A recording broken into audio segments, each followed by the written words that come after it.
Hello बच्चों। आज हम देख रहे हैं वो क्वेश्चन जो बोर्ड एग्जाम में आए हुए हैं।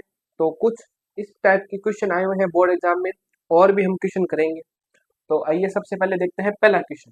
पहला क्वेश्चन है दक्षिण हस्त अंगुष्ठ नियम में अंगूठा संकेत करता है। अंगूठा किस चीज को संकेत करता है? विद्युत धारा की दिशा को संकेत करेगा, चुंबकीय क्षेत्र की दिशा को संकेत करेगा, पृथ्वी के चुंबकीय क्षेत्र की दिशा को संकेत करेगा, या बल की दिशा को संकेत करेगा। तो इसके लिए हमने क्या किया था, हमने इस प्रकार का एक यंत्र बनाया था। ठीक है, तो देखो, अगर आप क्या करो कि अंगूठा किस दिशा में हो, धारा की दिशा में हो। ठीक है, अगर आप एक तार को इस प्रकार से पकड़े, अंगूठा धारा की दिशा में है और अंगुलियां क्या हो, मुड़ी हुई हो, तो अंगुलियां मुड़ी हुई अंगुलियां किस दिशा क्या बताएगी? मुड़ी हुई अंगुलियां चुंबकीय क्षेत्र की दिशा को बताएगी। तो सीधे सीधे इसमें दो ही चीज है, एक तो है धारा की दिशा और चुंबकीय क्षेत्र। दक्षिण हस्त अंगुष्ठ नियम में ये है कि अंगूठा आपको उस दिशा में करना है जिस दिशा में धारा होती है, और मुड़ी हुई अंगुलियां चुंबकीय क्षेत्र रेखाओं की दिशा को बताएगी। तो इसका सही आंसर क्या होगा? इसका आंसर होगा विद्युत धारा की दिशा, यानी अंगूठा विद्युत धारा की दिशा में, यानी अंगूठा विद्युत धारा की दिशा को बताता है। और अगर आपको पूछ ले कि भाई मुड़ी हुई अंगुलियां किसको बताएगी, तो आपको बताना है मुड़ी हुई अंगुलियां चुंबकीय क्षेत्र की दिशा को बताती है, या चुंबकीय क्षेत्र रेखाओं को बताती है। ठीक है, अगला क्वेश्चन देखिए। विद्युत धारावाही वर्ताकार पास के कारण उत्पन्न चुंबकीय क्षेत्र की प्रबलता फेरों की संख्या में वृद्धि करने से। तो इसको हमें देखने के लिए हमने इस प्रकार का एक बनाया था कि अगर मान लीजिए कि ये क्या एक तरीके से वर्ताकार क्या है, एक कुंडली है। ठीक है, वर्ताकार कुंडली है और इसमें हमने एक फेरा का मतलब एक तार ले रखा है। लेकिन अगर आप उसमें तार की संख्या बढ़ाते जाओगे, यानी बहुत सारे तार को लेके आपने एक वर्ताकार एक तरीके से कुंडली बना ली, तब बताओ क्या होगा? तो जैसे जैसे फेरों की संख्या बढ़ेगी वैसे वैसे क्या होगा, यहाँ पे चुंबकीय क्षेत्र में भी क्या होगी, वृद्धि होगी। तो अब वापिस अगर पढ़ते हैं, विद्युत धारावाही वर्ताकार पास के कारण उत्पन्न चुंबकीय क्षेत्र की प्रबलता फेरों की संख्या में वृद्धि करने से बढ़ती है। ठीक है, या आप कह सकते हो बढ़ती है। तो प्रबलता क्या होगी, बढ़ेगी। मान लीजिए कि ये एक तरीके से आपने कुंडली बना ली, एक तार की कुंडली है, और आप फेरों की संख्या बढ़ाते जा रहे हो, बढ़ाते जा रहे हो, बढ़ाते जा रहे हो, तो उत्पन्न जो चुंबकीय क्षेत्र होगा, एक तरीके से इसको बैटरी से जोड़ दिया, तो उत्पन्न जो चुंबकीय क्षेत्र होगा वो क्या होगा, प्रबल होता जाएगा। जितने ज्यादा फेरे बढ़ेंगे उतनी चुंबकीय क्षेत्र क्या हो जाएगा, प्रबल हो जाएगा। तो ये 2 नंबर क्वेश्चन हो गया हमारा। ठीक है, बढ़ती है। किसी विद्युत धारावाही परिनालिका के कारण उत्पन्न चुंबकीय क्षेत्र की क्षेत्र रेखाओं को दर्शाइए। ये हमें देखो ये क्वेश्चन आया हुआ है। ठीक है, और एक तो ये क्वेश्चन देखो, दक्षिण हस्त अंगुष्ठ नियम का क्वेश्चन शायद 2 बार पूछा गया है, और ये क्वेश्चन भी 2 बार या 3 बार शायद पूछा गया है। ये इंपॉर्टेंट क्वेश्चन है जो बार बार रिपीट हो रहे हैं। तो देखो इसमें हमें क्या करना है, हमें परिनालिका के कारण उत्पन्न चुंबकीय क्षेत्र की क्षेत्र रेखाओं को दर्शाना है। तो देखो क्षेत्र रेखाओं को दर्शाने के लिए हमें क्या करना पड़ेगा कि परिनालिका बनानी पड़ेगी। देखो हम यहाँ पे परिनालिका बना रहे हैं, छोटी सी परिनालिका बना रहे हैं। ठीक है, इस तरीके से, और ये तार हुआ, ये तार मुड़ के इस दिशा में वापिस आ रहा है, इस प्रकार से हमें बनाना है। ठीक है, और ये एक बैटरी आपने जोड़ दी, ये हो गई कुंजी। इस प्रकार से परिनालिका होगी। अब करो कुंजी को ऑन, तो धारा प्रवाहित होगी इस दिशा में, ऐसे धारा प्रवाहित होगी। ठीक है, और ये धारा प्रवाहित होगी।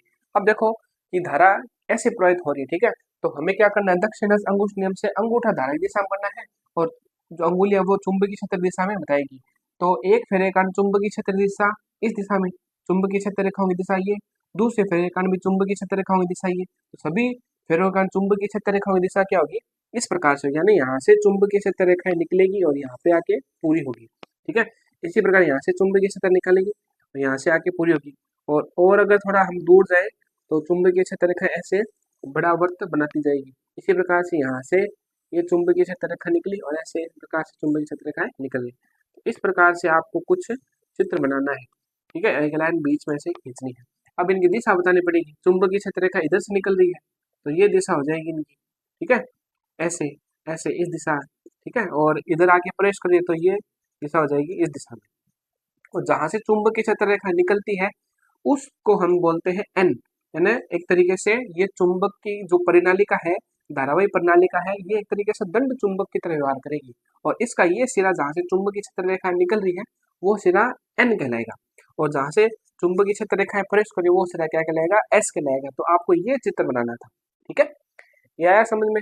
अब देखो कि एक छड़ चुंबक के लिए चुंबकीय क्षेत्र रेखाओं का चित्र बनाइए। तो परिनालिका को हटा दो और छड़ चुंबक यहाँ पे लगा दो तो चित्र ये बनेगा। देखो जिस तरीके से एक छड़ चुंबक ये होती है, जिसमें एक एन सिरा होता है, दूसरा एस सिरा होता है, यहाँ पे भी चुंबकीय क्षेत्र रेखा यहाँ से निकलती है, ऐसे प्रवेश करती है, ऐसे निकलेगी, ऐसे प्रवेश करेगी, ठीक है। और थोड़ी सी इधर देखें तो इस तरीके से जाएगी और बीच में से ऐसे मान लो निकल जाएगी। इस प्रकार से आप बहुत सारी बना सकते हो, थोड़ा सा आप बड़ा लोगे तब उस स्थिति में बन जाएगा हमारा, ठीक है, ये चित्र। तो निकलने वाली चुंबकीय क्षेत्र रेखाओं को ऐसे दर्शाओ, इस प्रकार से तीर की सहायता से, और आने वाली चुंबकीय क्षेत्र रेखाओं को ऐसे प्रवेश कराना है हमें, ठीक है। और ये निकलने वाली है, ये आपको दिखाना है कि यहाँ पे क्या है, एन है, और ये चुंबक का क्या है, एस है, ठीक है। तो ये चित्र आपको बनाना था, ये चित्र हो गया हमारा। अब देखो एक अगला क्वेश्चन देखते हैं। किसी विद्युत धारावाही सीधी लंबी परिनालिका के भीतर उत्पन्न चुंबकीय क्षेत्र किस प्रकार का है। तो ये प्रणालिका है, इसी की बात की गई है। क्वेश्चन वापस पूछा गया है कि प्रणालिका के भीतर यानी अंदर जो चुंबकीय क्षेत्र होता है वो किस प्रकार का होता है। तो हमें बताना है कि प्रणालिका के अंदर जो चुंबकीय क्षेत्र होता है वो सबसे प्रबल होता है और एक तरीके से समांतर रेखाओं के रूप में होता है। चुंबकीय क्षेत्र सबसे प्रबल होता है और समांतर रेखाओं के रूप में होता है, ये चीज हमें पूछी गई है, ठीक है। अब देखो एक चीज और पूछी गई है कि इसी क्वेश्चन है ना, ये क्वेश्चन में हमें पूछा गया है कि जो परिनालिका के भीतर चुंबकीय क्षेत्र रेखाओं का पैटर्न क्या है, ठीक है, मतलब ये है। तो दूसरा क्वेश्चन मैंने इसको साथ में जोड़ दिया। क्वेश्चन वापस से अगर इसको पढ़ते हैं, किसी विद्युत धारावाही सीधी लंबी प्रणालिका के भीतर उत्पन्न चुंबकीय क्षेत्र का पैटर्न क्या होता है, ऑप्शन दे दिए, ये वाला ए ऑप्शन था, ये है। तो दूसरा क्वेश्चन पूछा गया, ठीक है, दोनों को साथ में जोड़ दिया, दूसरा बी, ये सी और डी। इनमें से आपको बताना है कौन सा ऑप्शन होगा। इनमें से ऑप्शन यही सी होगा, परिनालिका के भीतर चुंबकीय क्षेत्र क्या होता है, समांतर रेखाओं के रूप में होता है और प्रबल होता है। आया समझ में। अब अगला क्वेश्चन करते हैं, प्रणालिका क्या है, प्रणालिका से विद्युत चुंबक कैसे प्राप्त कर सकते हैं। ये जो क्वेश्चन है हमने पिछले लेक्चर में हमने किया था, लेक्चर नंबर 2 में। एक बार वापिस से देखते हैं, प्रणालिका क्या है, एक बेलनाकार कुचालक आप क्या ले लो, बेलनाकार कुचालक ले लो, उस पर इस तरीके से तार लपेटते हैं तो वो बनी हुई आकृति क्या कहलाती है, प्रणालिका कहलाती है। एक बार देखते हैं,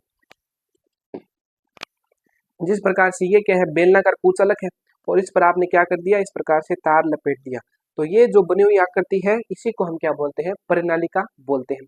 अब प्रणालिका की सहायता से हम विद्युत चुंबक कैसे प्राप्त कर सकते हैं। तो देखो इसमें कुछ नहीं करना, हमें एक तो इसको क्या करना है, बैटरी से जोड़ना है, ठीक है, कुंजी जोड़नी है। और अगर हम इसके अंदर क्या डाल दें, अगर हम इसके अंदर लोहे की, नरम लोहे की रोड डाल दें तो वो विद्युत चुंबक की तरह व्यवहार करेगी, ठीक है, यानी वो भी एक तरीके से चुंबक बन जाएगी। चुंबक क्यों बन गई, क्योंकि विद्युत धारा प्रवाहित करेगी, विद्युत धारा प्रवाहित करे तो प्रणालिका के चारों तरफ चुंबकीय क्षेत्र बन गया। और प्रणालिका के अंदर चुंबकीय क्षेत्र क्या होता है, बहुत ज्यादा प्रबल होता है। इसके अंदर आप रोड डाल दो तो वो रोड क्या करेगी, विद्युत चुंबक की तरह काम करेगी। और अगर आप इसमें स्टील के रोड डालोगे, लोहे के रोड डालोगे तो अस्थायी चुंबक बनेगा। अगर आप स्टील की रोड डालोगे तो वो स्थायी चुंबक बन जाएगा बहुत समय के लिए, ठीक है। तो इस प्रकार से प्रणालिका एक कुचालक बेलनाकार, मान लो कोई लकड़ी का, कोई कागज का मान लो गत्ता है, उस पर अगर हम तार लपेटे तो इस प्रकार की बनी आकृति को हम प्रणालिका बोलते हैं। प्रणालिका से विद्युत चुंबक कैसे प्राप्त कर सकते हैं, प्रणालिका के अंदर रोड डाल दो, नरम लोहे की रोड डाल दो तो वो उससे हम विद्युत चुंबक प्राप्त कर सकते हैं, ठीक है। तो ये क्वेश्चन हुए। अभी हमें और क्वेश्चन देखने हैं, ठीक है। अब हम देखते हैं आगे क्वेश्चन, हम और क्वेश्चन देखते हैं जो बोर्ड एग्जाम में पूछे गए हैं। तो ये कुछ 4 क्वेश्चन दिख रहे हैं, लेकिन एक क्वेश्चन यहाँ पे थोड़ा छुपा हुआ है। तो देखिए क्वेश्चन क्या है, क्वेश्चन देखो, पहला क्वेश्चन है, पहले क्वेश्चन 2 क्वेश्चन पूछे गए। देखो, नीचे दिए गए प्रकरणों में चुंबक क्षेत्र रेखाओं का पैटर्न खींचिए। तो हमने बताया था, देखो धारावाही परिनालिका और छड़ चुंबक दोनों का क्वेश्चन 2 या 3 बार बोर्ड में आ चुका है, तो इनका चित्र आना जरूरी है, ठीक है। तो देखो धारावाही परिनालिका का चित्र कैसे अभी हमने बनाया था, इस प्रकार से हमें एक कुचालक बेलनाकार आकृति लेनी है, ठीक है, और उसके ऊपर तार लपेटना है। इस प्रकार से हमने तार उसको लपेट दिया और ये लाइन खींच दी, ये धारा प्रवाहित हो रही है और ये निकल रही है। यहाँ पे आपको देखो जगह कम हमारे पास है, लेकिन आपको यहाँ पे बैटरी जोड़नी है। पिछली क्लास में हमने इसका पूरा बढ़िया तरीके से चित्र बनाया था। अब देखो चुंबकीय क्षेत्र रेखाएं ऐसे निकलेगी, इधर आएगी, ऐसे निकलेगी, इधर आएगी, इधर से जाएगी, इधर से, ऐसे बनाना, एक बार चित्र हम बना रहे हैं, ठीक है। ऐसे निकलेगी, ऐसे आएगी, ऐसे निकलेगी, ऐसे आएगी, ठीक है।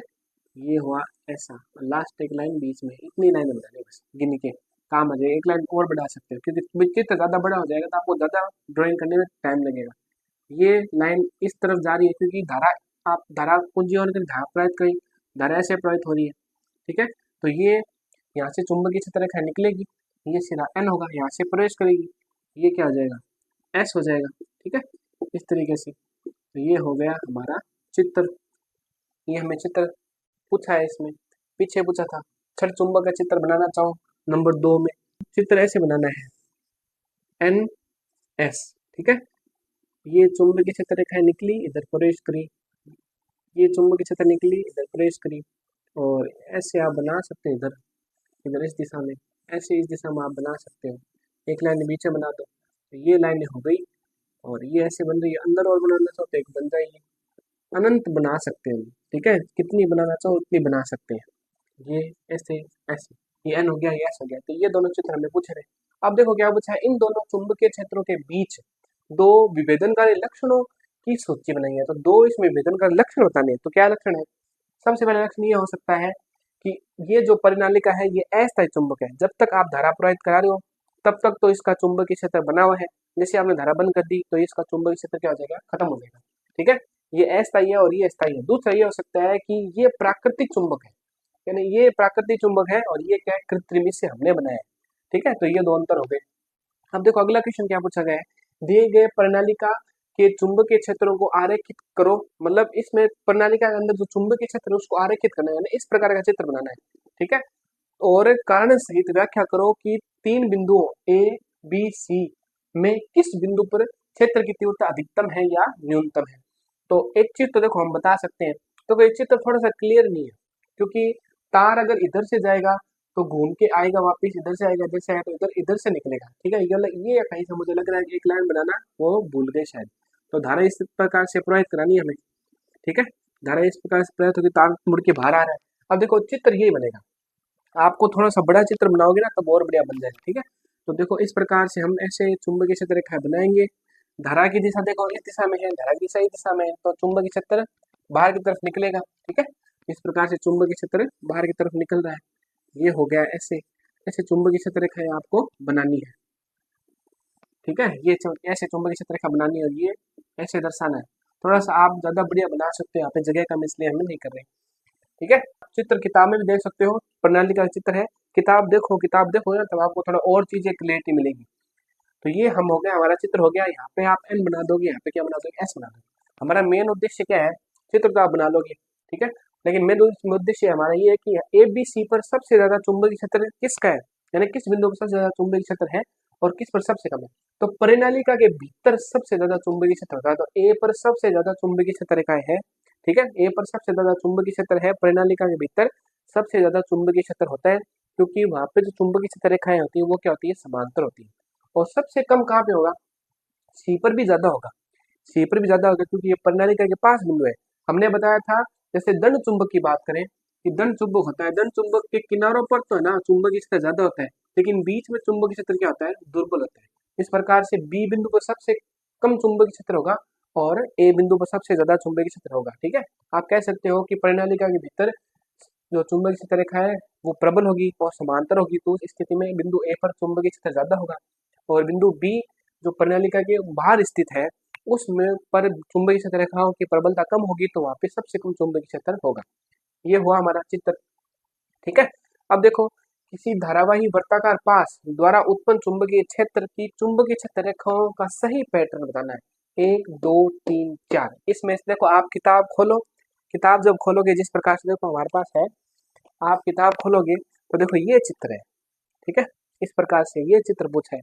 अगर आपने चित्र बनाया है अपने हाथों से या देखा है किताब में तब तो आप इसको टिक लगा दोगे, लेकिन कोई बात नहीं, हम यहाँ पे देख रहे हैं। तो देखो ये परिनालिका है, ऐसा ही चित्र इसमें से ढूंढना है, देखो मतलब यहाँ से देखो इसने क्या किया, यहाँ पे एन बना दी, यहाँ पे एस बना दिया, ठीक है, एन एस मतलब इधर तो एन फिक्स है, इधर एस फिक्स है, ठीक है।